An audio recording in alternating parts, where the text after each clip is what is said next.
about Dr. Umar Johnson.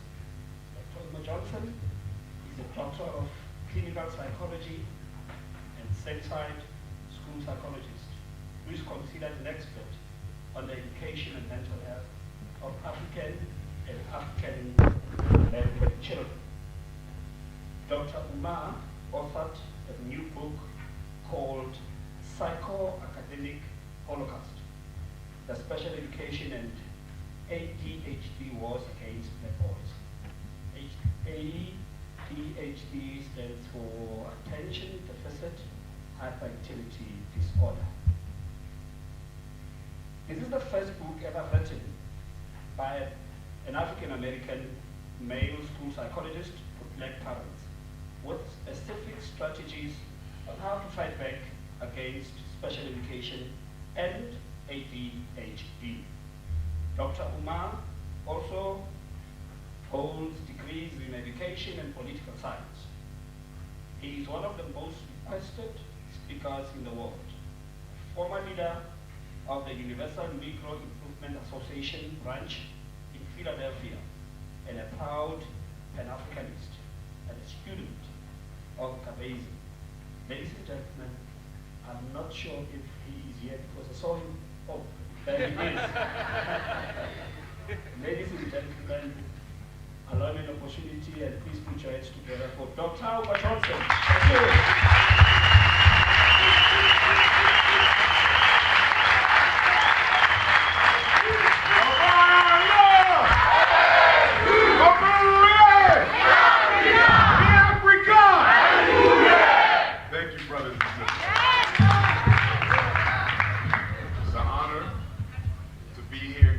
South Africa for the first time. Thank you.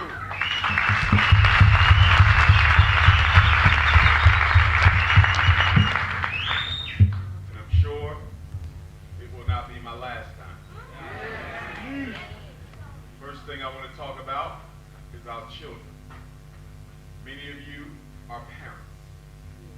In the United States and in Canada, we have something called special education. In South Africa, you also have something that is akin to special education. As a school psychologist, I evaluate children. I do intelligence testing, achievement testing, visual motor testing, psychological screenings, emotional assessments. And based on the scores that I get from these tests, I determine whether or not our children are learning disabled or intellectually deficient, or attention deficit hyperactivity disorder, or autistic, and so forth and so on. I'm bringing this up because one of the weapons of mass destruction used against African children is these labels. In South Africa, I need you to be very, very careful before you let your child get evaluated by someone outside your community who's going to come and tell you that your black child has a ceiling beyond which he or she cannot grow. You have to be very careful with these labels because these labels are a form of apartheid reinventing itself. These labels are a way of scientifically justifying lack of access to opportunity. Don't you yourself be part of a system that takes black South African children and seeks to blame their brain for why they're not learning as opposed to the structural inequalities in Kimberley. Be very careful. Understand that when we evaluate children, the tests that we give do not produce a diagnosis. There's no ADHD test. There's no learning disability test. There's no autistic test. There's no conduct disorder test. The test only gives a score. The diagnosis is made by the professional. You need to understand this. Because some of you will take that label and say, well, my child has a reading disability. My daughter has a math disability. Only based on that psychologist's opinion, which can be wrong, and if the evaluating psychologist does not look like your child, their diagnosis is likely to be wrong. One of the arrogances of white supremacy is that it assumes to know more about African people than African people know about themselves. So it's very important. It's very important exercise a good stewardship over your children's lives. In addition to that, make sure you inundate them to be unapologetically African. It is important that we be unapologetically African. See, in revolutionary Pan-African nationalism, under Garveyism, we believe that you must always put your race first. Being African is more important than being a Christian. Being an African is more important than being a Muslim. Being an African is more important than being a Hebrew or a Moor or a Nawapi or Nation of Islam. Nothing comes before your Africanity. And why is being African first?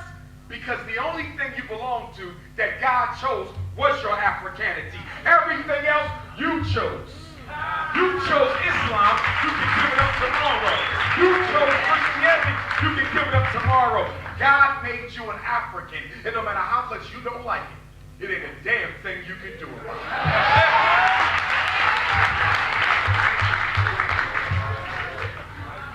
Today was election day.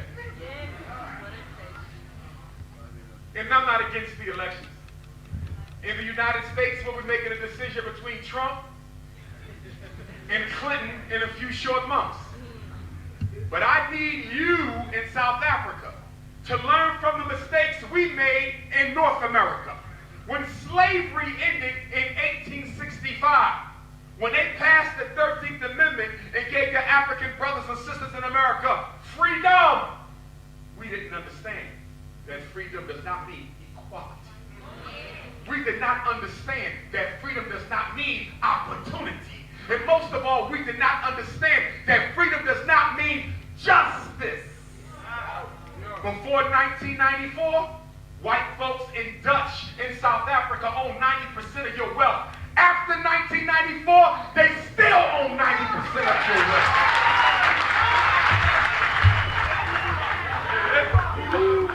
So you give me the vote. You give me the vote. The power structure gives you two options, all three, all of which they control. You don't vote against white domination. That's not on the election card. You don't vote against white control of the wealth. That's not on the election card. The things that matter most to South Africa are not voted for, because you cannot vote power out of office. You got to move power out of office.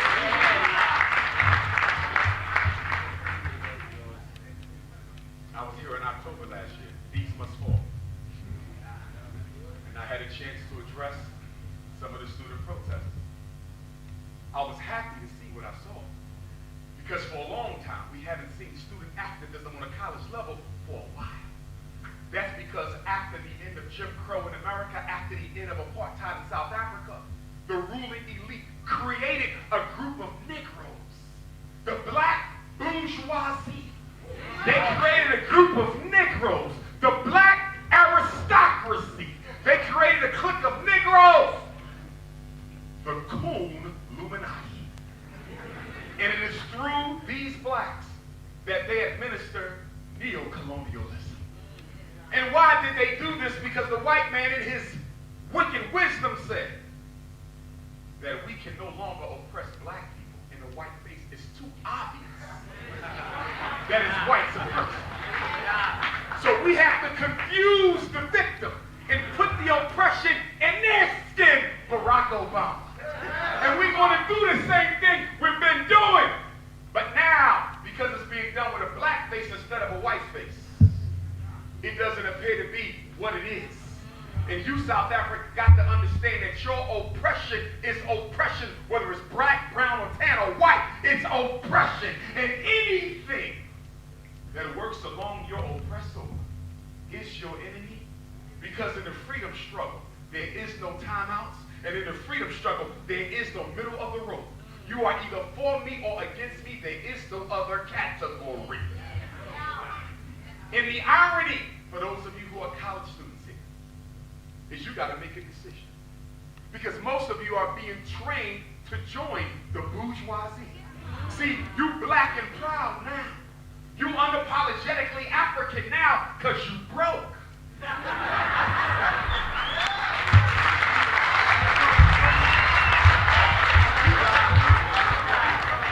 See, it's easy to talk that black talk when you ain't got no money in your pocket.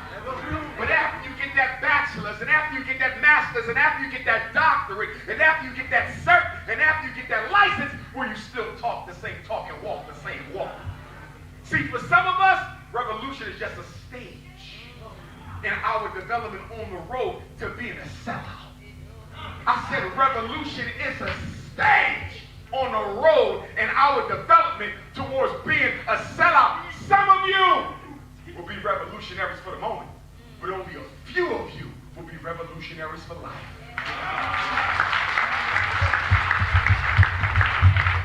Now we want to be clear because we have guests in the building. And sometimes when they hear black pride, they mistake it for white hate. So let us be clear.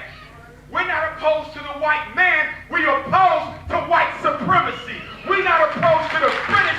We're opposed to British imperialism. We're not opposed to the Dutch. But we are opposed to any Dutch ideology that says you have a right to rape my homeland and I don't have a right to any piece of it. God did not make me to be your slave, damn it. And I will not stop until I am as free as you. We don't teach hate and we don't teach bigotry.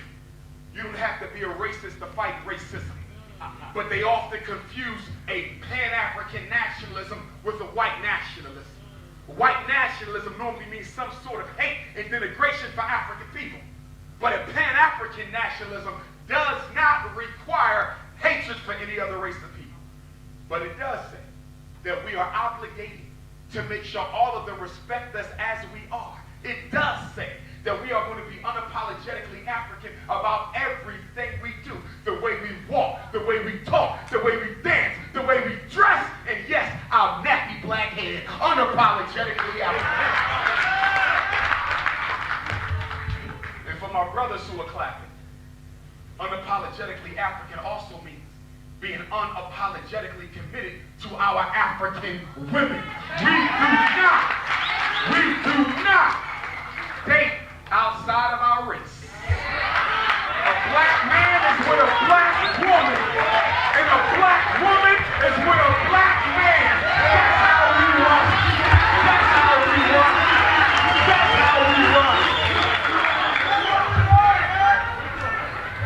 How is it possible for you to consider yourself a revolutionary? How is it possible for you to consider yourself a Pan-Africanist? How is it possible for you to be unapologetically African, fighting for black people in the daytime, sleeping with a white woman at night?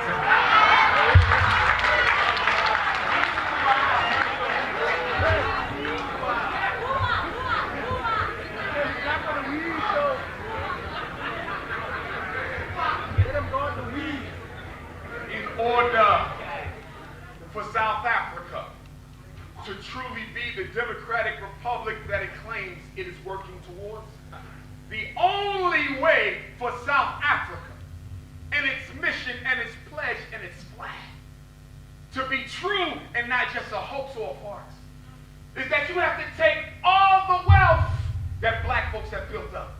You got to take all the wealth of the Beers and Oppenheimer and the platinum and the gold and the diamonds, and you got to redistribute it so every African has his share. Without that, your democracy is a fraud.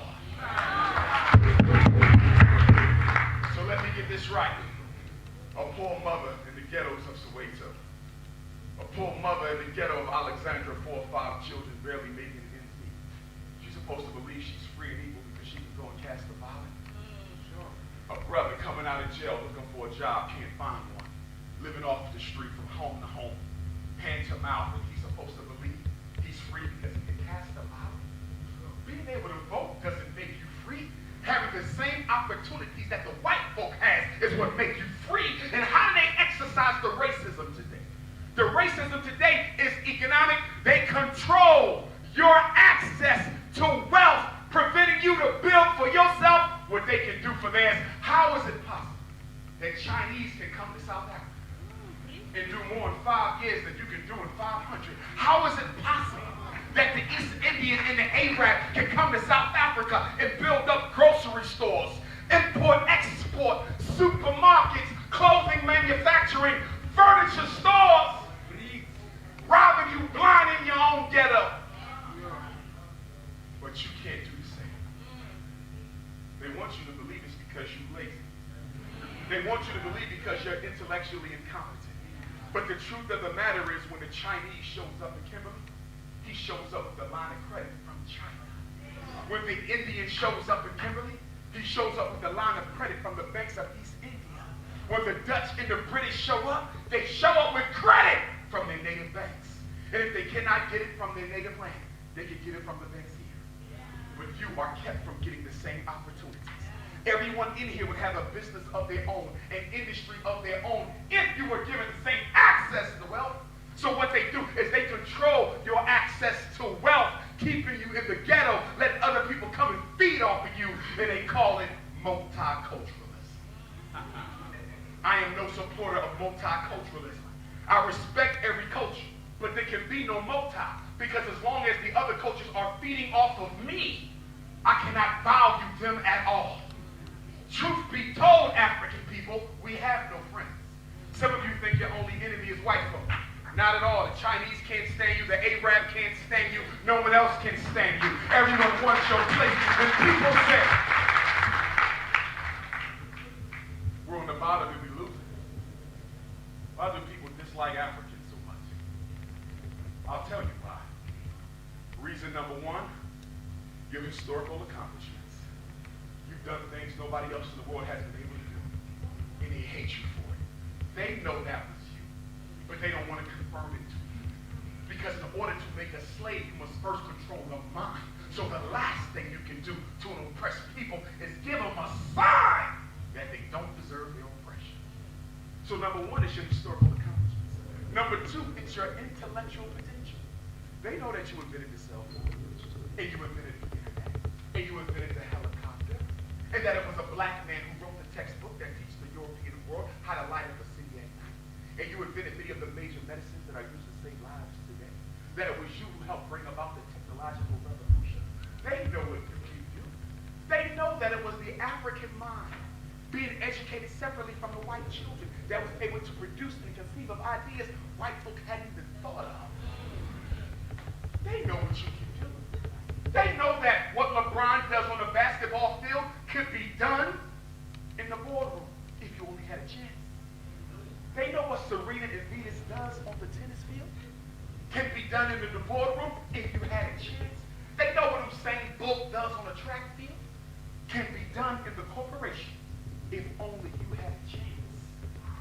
See, the hypocrisy of racism is that if you are superior to me, why do you have to manipulate my failure? If you are better than what I am, why do you have to go out of your way to disadvantage me before the race begins? If you are better, you should be able to prove it irrespective of who I am.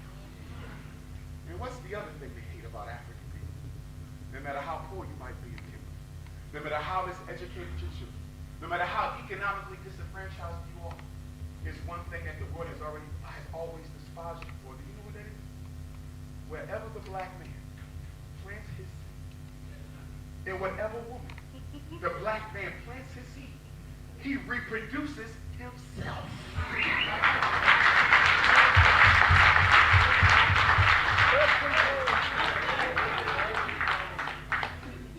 I did not say don't do that. Whatever is planted in the African woman reproduces the African woman. It doesn't matter how many diamonds they control. It doesn't matter how much gold or platinum, oil, petrol, gas, coltan, manganese. It does not matter. You are still the genetically dominant people. And that will always be a source of jealousy and hatred. After all, why was apartheid created? Apartheid was created to ensure white genetic survival. Apartheid was about making sure the black man's phallus never went inside the white woman's womb. At the end of the day, racism is about white genetic survival. Some of you think it's about classism. Some of you Pan-Africans have been brainwashed on socialism and communism. And you think that if we just get rid of capitalism, you will crush racism. Well, go to any socialist country in the world, and racism is still there, right next to communism and socialism. Don't let nobody manipulate you into thinking that your problem is a class-based issue. And why does the powers that be always want you to believe that this is a class issue and not a race issue? Because if it is a class issue, it can be fixed. All you have to do is get an education, get a haircut, put your suit on, get your master's degree, go to work, and racism won't bother you no more. That's a damn lie. How about the more educated you get, the more racism you're going to follow? How about the better job you get, the more racism you're going to experience? Race burns class 365 days a year. That is another issue in our problem, in our community we got to address, and that's the role of the black church. The religious institutions. We got to talk about them. Now let me clarify. I don't have a problem with you being a Christian. The Honorable Marcus Messiah Garvey was a Christian. I don't have a problem with you being a Muslim. El-Hajj Malik El-Shabazz, Malcolm X, was a Muslim. I don't mind your religion. Your religion is not my problem. It's how you practice and interpret it that makes it a barrier to mutual progress. The problem with church, and if you study history and military science, you will find that the church has always been the handmaiden of oppression. The government has always used the church to put oppressed people in a state of mind that make you feel that your suffering was ordained by God. And so the church achieves the same end as the police, keeping you in your place. It's just that the police use a baton and the church use the Bible, but the result is the same. Negroes on their knees. So what am I saying? I'm saying that if you run a church or go to church, it must be a Pan-African liberation ideology church, or it's no good to us. As Pan-African as we say, your God, your deity must look like you. But some of you in Kimberly still got a picture of a white Jesus. Oh, hell yeah, you do. Some of you in here.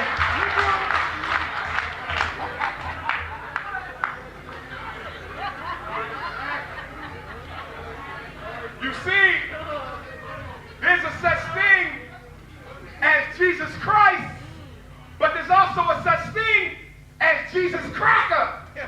So which one are you praying to? Jesus Christ or Jesus Cracker? Jesus Christ got blue, black, purple skin. Jesus Cracker skin ain't black. Jesus Christ got a nappy head. Jesus Cracker skin is, his hair is thick. Jesus Christ was born in a cave in Ethiopia. Jesus Cracker was born in a manger in Bethlehem. Which one are you worshiping? Because if you got the white image of God on your wall, then you're only worshiping the uncle of Leonardo da Vinci.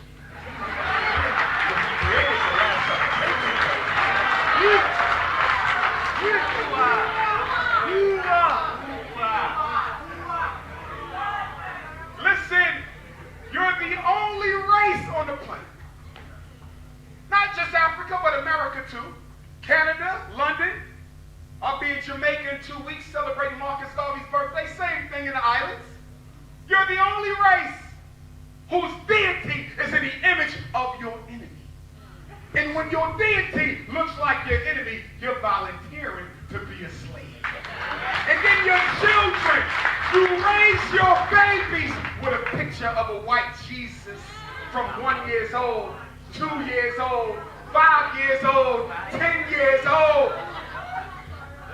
And then you want to blame the schools in the township for teaching black children self-hate. No! Blame yourself and the church. It was not public school, but Sunday school that taught our black children to hate themselves.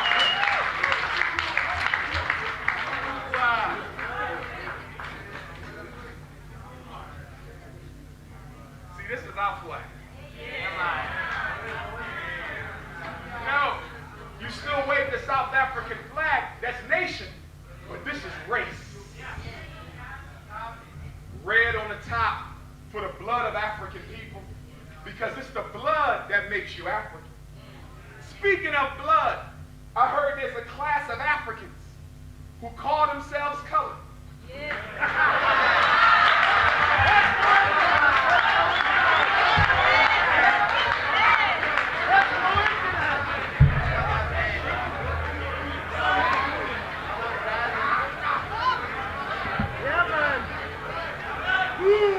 Some bougie-ass biracial people who think you better than the rest of us. Don't you understand the white man don't put black people in groups? The only reason why he calls you colored, so he can use you as a tool of divide and conquer, separate and rule. You no different than the rest of us. We don't practice eugenics amongst ourselves. We come in every color. We come from light bright to blue, black, purple.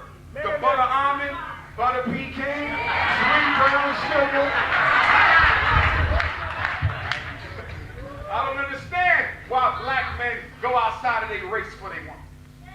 What can look better than the black woman? What is more intelligent than a black woman? When you hurt, who can console you like a black woman? Can't nobody walk like her. They can't talk like her.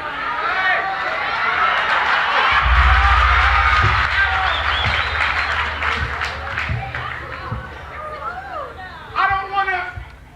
Reject that population known as colored, but I need them to evolve in their consciousness. Get off this elitism that makes you think you're better because your skin is just a little bit light. I never read of a slave who thought that he was less of one because his mother was raped by the master.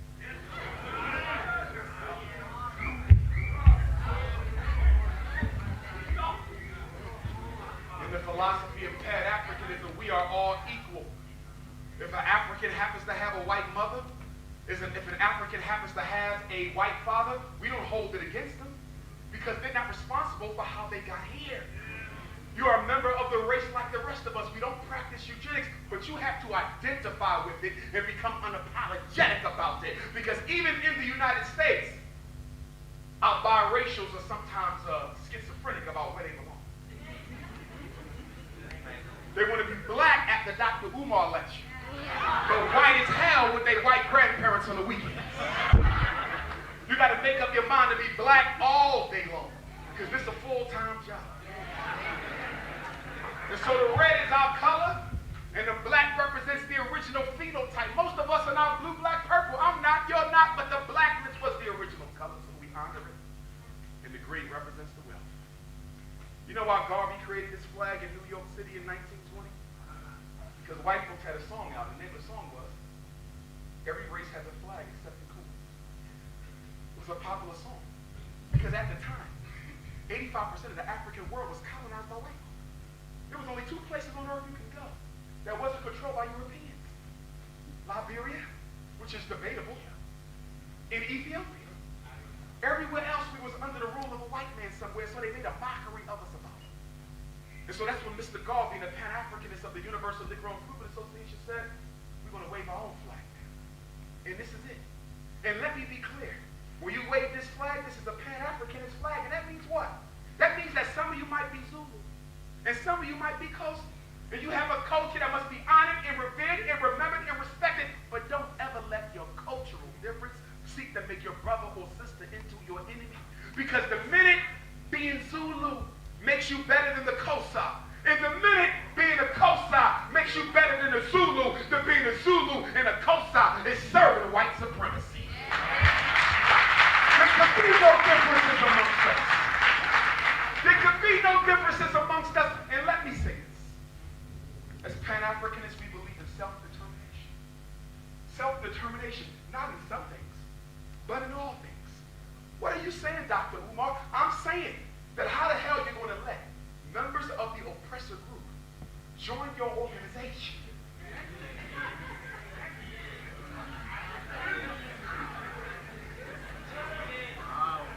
And expect that organization to be legitimate. No, I'm not going to. And I'm not against the elections. in the United States when we're making a decision between Trump and Clinton in a few short months.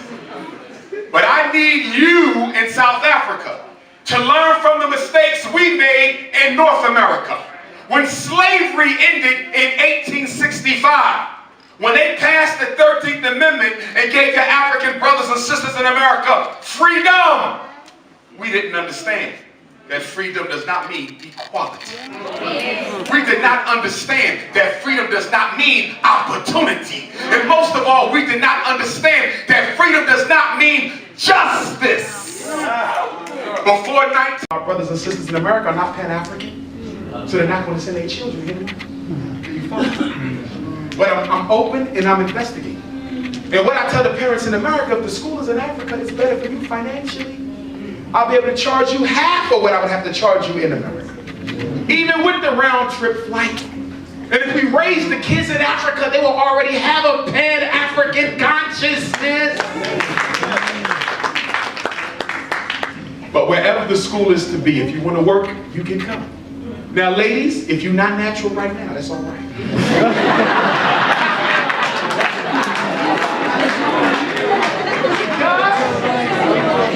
You just sitting in your resume right now.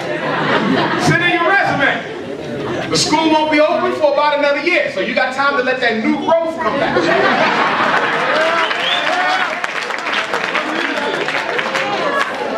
And guess what, brothers? We can make black women go natural. That's by telling them how much we love natural.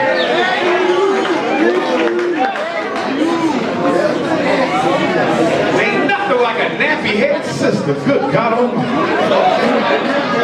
So you know, traditional African culture, you cannot touch your hair until you went through a rite of passage.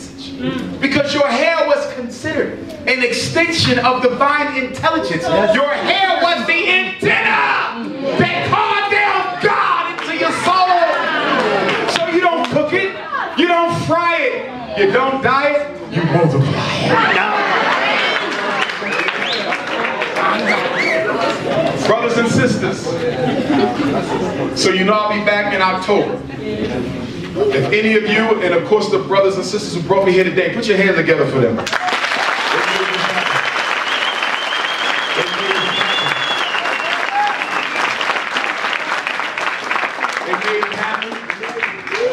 They sent the email to our travel agent and said, hey, do you want Dr. Umar to come to Kimberly? I said, I've never been to Kimberly. We didn't get a chance to go there on my last tour in October. So I said, y'all go ahead, and they raised the money and they got us down here, me and my entire group from the United States who are here visiting. So they did that, y'all, and they did it in record time. Give them another hand.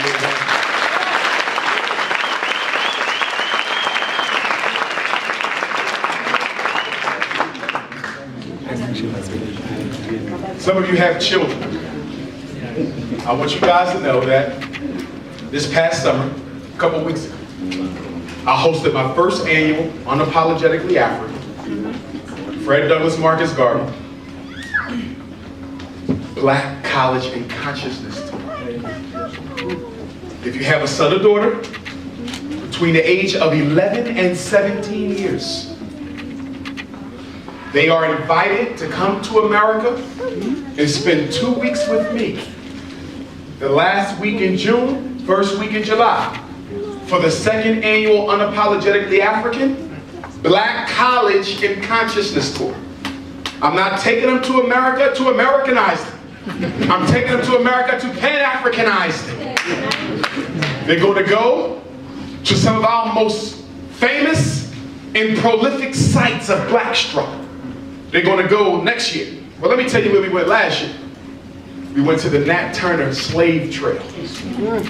We went to the we went to the Great Blacks and Wax Museum. We went to Harriet Tubman's grave, Harriet Tubman house, Frederick Douglass' home. We went to Benjamin Banneker, the man who modernized the clock and invented the almanac. We went to his house. We went to Cheney University and Lincoln University, our two oldest black colleges. We took them to Morgan and Howard University. They went to Delaware State University and the University of Maryland Eastern Shore, all black colleges. So this summer we're going to go to Morehouse in Atlanta, Clark in Atlanta, Spelman in Atlanta, Tennessee State, Fisk University, Florida A&M, and the list goes on and on. We're going to take them to the Charleston, South Carolina slave trail and Civil War trail. Most of us who came into America came from Charleston, South Carolina, one of the major slave ports. We also want to take them to the home of Denmark Vesey, who in 1822 organized the largest black slave rebellion, 9 million Africans, but it was snitched out by a housemaid. And we want to take them up and down America so they can see the black side of the struggle. So if you got a son or daughter who you want to get that experience, then you'll be able to sign them up. Last year the trip was $3,500 US. I paid $15,000. The parents paid $2,000. I'm gonna try to get it even lower than that. I don't make any money off the trip. Just like when they come here with me, I don't make any money off the trip. My agenda is more than money. My agenda is freedom. We've had too many hustlers in the black struggle. We have too many con artists in the black struggle. We need puritanical Pan-Africans. People who do it for no other reason but to see their people free. That's how I do it. So if you got a son or daughter, 11 to 17, all you got to do is fly on over. Say, Doc, my baby going to be on that flight from Joburg to Atlanta, because we're going to meet in Atlanta this year. And I have the hotel. All the kids are due the night before the tour starts. I'll be at the airport to get your child.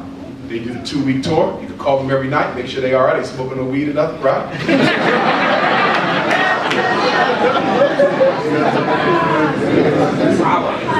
I get them back on the plane, flying right back over. So if there's something you think your child could really benefit from, and then they'll meet all types of brothers and sisters in America from all over. The tour we just had, we had children from California, Texas, New York, New Jersey, Pennsylvania, Mississippi, Kentucky. So they'll meet children from all over. So if there's something your child can benefit from, consider organizing them and signing them up. I want to leave y'all with a quote from my ancestor, Frederick Douglass. The first of my family brought to America was a black man named Belly, stolen from West Africa. He was brought to Talbot County, Eastern Shore, Maryland. He married a black woman by the name of Selah, for whom my 5-year-old daughter is named. In 1745, Grandma Selah had Grandma Jenny. In 1774, 2 years before Thomas Jefferson plagiarized the Declaration of Independence, Grandma Jenny gave birth to Grandma Betsy. Grandma Betsy was born into slavery in Maryland, but she married a free black man, Grandpa Isaac. Although Grandpa Isaac was free, all of their children would be slaves because in Maryland, like most of the 13 American colonies, the status of the children under slavery was predicated on the status of the mother. So even if the daddy was free, the children would be obligated to slavery because the mother was one. And so Grandpa Isaac and Grandma Betsy had about 12 children. One daughter was named Harriet. Another daughter was named Betsy, after her mother.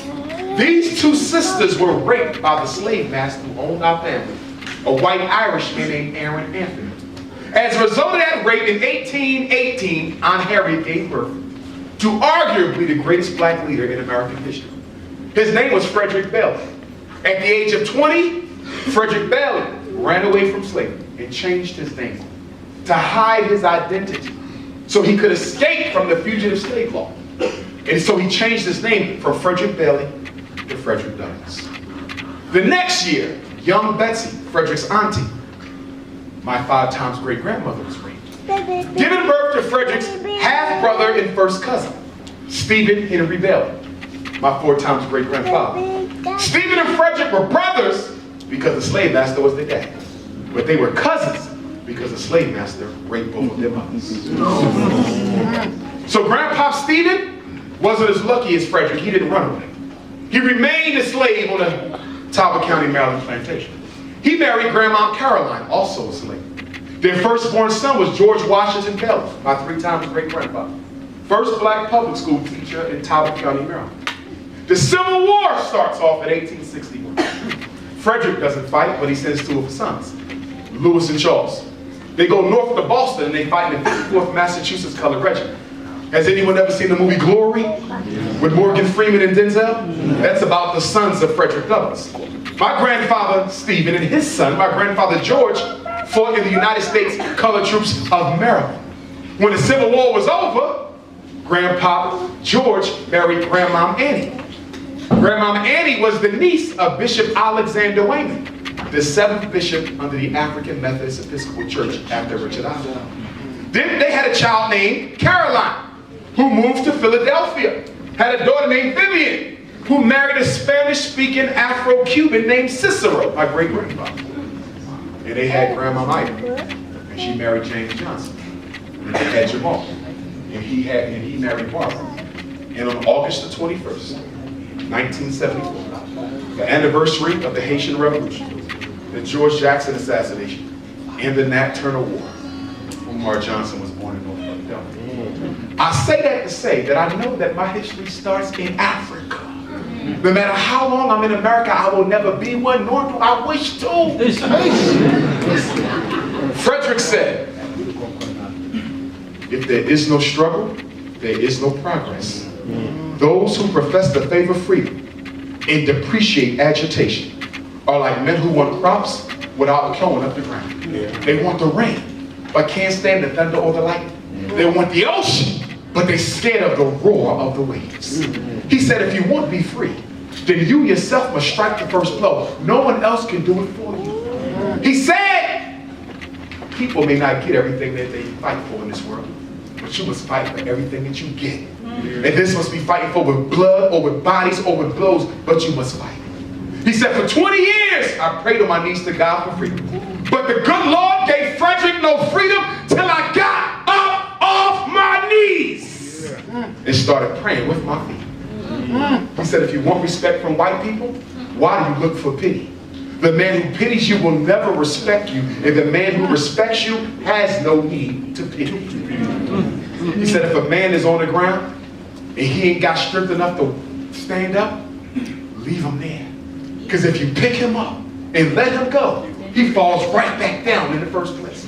So it'd be better that you leave him on the ground until he decides he's ready to stand. He said, but most of all, you remember that power conceives nothing without a demand. It never did and it never will.